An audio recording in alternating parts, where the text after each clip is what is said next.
नमस्कार दोस्तों, हाल चाल भोजपुरी में आप सभी का स्वागत है।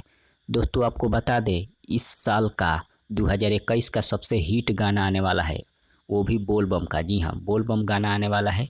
खेसारी लाल यादव जी का गाने का बोल है लालटेनिया।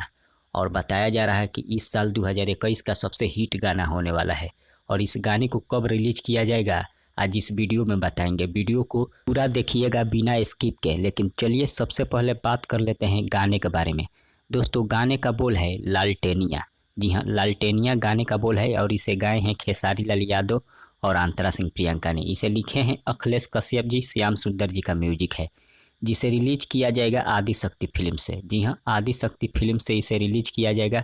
और आपको बता दें, इसे रिलीज किया जाएगा कल। जी हाँ, कल इसे रिलीज किया जाएगा सोमवार को सुबह 6:15 में। याद रखिए, सोमवार को 6:15 में इसे रिलीज किया जाएगा। इसलिए आप सभी खेसारी फैन तैयार रहिए। तब तक मिलते हैं अगले वीडियो में। धन्यवाद।